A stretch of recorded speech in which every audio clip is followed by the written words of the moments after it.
नाज़रीन, तीसरी आलमी जंग एक वक्त था जब यह सिर्फ किताबों, फिल्मों और कयास आराइयों तक महदूद थी, लेकिन आज महज मफरूजा नहीं रहे। आज दुनिया के नक्शे पर कुछ ऐसी लकीरें खिंच चुकी हैं जो अगर मिट गई तो इंसानियत खुद भी मिट सकती है। कैरिबियन समंदर के नीले पानियों पर जंग के स्याह बादल मंडला रहे हैं और दुनिया की सबसे बड़ी ताकतें एक ऐसे तसादुम की तरफ बढ़ रही हैं जिसने पूरी दुनिया को सांसें रोकने पर मजबूर कर दिया है। वेनेजुएला के साहिलों के करीब अमेरिकी बहरी बेड़ों की गनगरज और आसमान में चक्कर लगाते लड़ाका तैयारे एक खामोश जंग का आगाज कर चुके हैं। ये कोई आम फौजी मश्क नहीं, ये ताकत का खुला मुजाहरा है। एक तरफ अमेरिका और दूसरी तरफ रूस, जो पहली बार बराह रास्त अमेरिका के दरवाजे तक आ पहुंचा। लातीनी अमेरिका अब सिर्फ एक खित्ता नहीं रहा, बल्कि आलमी जंग का मुमकिना मैदान बन चुका है। इस खूनी खेल का आगाज 15 अक्टूबर 2025 को हुआ, जब शाम के इलाके अल तनफ में वाक़या अमेरिकी फौजी अड्डे पर ड्रोन्स और बैलिस्टिक मिसाइलों की बारिश कर दी गई। नतीजे में 5 अमेरिकी फौजी हलाक हो गए। वाशिंगटन में गुस्से की आग भड़क उठी। पेंटागन ने इस हमले का जिम्मेदार ईरान नवाज मलेशियों और रूसी इंटेलिजेंस की पुष्टपनाही को करार दिया। ये सिर्फ एक हमला नहीं था, ये एक पैगाम था। अगले ही दिन सदर डोनाल्ड ट्रंप हंगामी प्रेस कॉन्फ्रेंस में नमूदार हुए। इनके अल्फाज थे कि अब अमेरिका किसी शर्त का पाबंद नहीं रहेगा। हम सिर्फ हमला आवरों को नहीं बल्कि इनके आकाओं को भी निशाना बनाएंगे। ये बयान ऐलान जंग से कम नहीं था।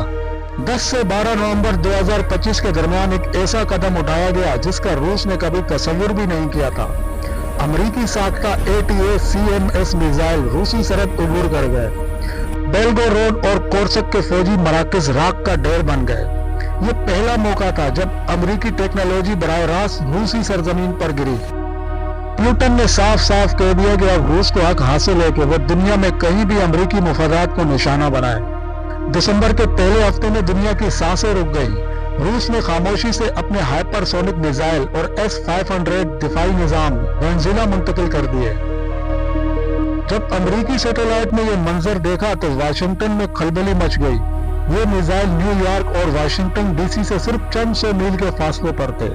1962 का क्यूबा मिसाइल बहरान दोबारा जिंदा हो चुका था, लेकिन इस बार ज्यादा खतरनाक। इसके बाद 15 दिसंबर 2025 को सदर ट्रंप ने वेनेजुएला की मुकम्मल बहरी और फजाई नाकाबंदी का ऐलान कर दिया। USS Gerald R Ford Caribbean समंदर में दाखिल हुआ और वेनेजुएला को दुनिया से काट दिया गया। ये मुहासरा सिर्फ माशी नहीं, ये मिसाइलों को गैर फाल करने की कोशिश है। नाज़रीन, दुनिया की 20% से ज्यादा तेल सप्लाई लाइन्स इस बहरान की जद में हैं। बंदरगाहें वीरान, खुराक और ईंधन नायाब और तेल की कीमतें आसमान को छू रही हैं। दुनिया एक बारीक धागे से लटक रही है। और फिर चीन मैदान में उतरा। चीन ने रूस की हमायत का ऐलान किया और अमेरिका की नाकाबंदी को अपनी एनर्जी सिक्योरिटी पर हमला करार दिया। चीन का हदफ सिर्फ वेनेजुएला का तेल नहीं बल्कि अमेरिकी डॉलर की आलमी इजारादारी है। डिजिटल युआन, क्रिप्टो करेंसी और मुतबादिल निजाम एक नए आलमी आर्डर की बुनियाद रख रहे हैं। अब दुनिया 2 ब्लॉक्स में बढ़ चुकी है। एक तरफ अमेरिका और इसके इत्तेहादी और दूसरी तरफ रूस, चीन और ईरान। सवाल सिर्फ एक है, क्या ये बहरान किसी डील पर खत्म होगा या कैरिबियन की लहरें एटमी जंग की गवाह बनेंगी? एक गलत फैसला, एक गलत हुक्म और तारीख हमेशा के लिए बदल सकती है।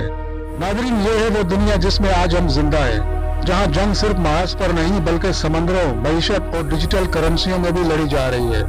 आप क्या समझते हैं, क्या तीसरी आलमी जंग शुरू हो चुकी है?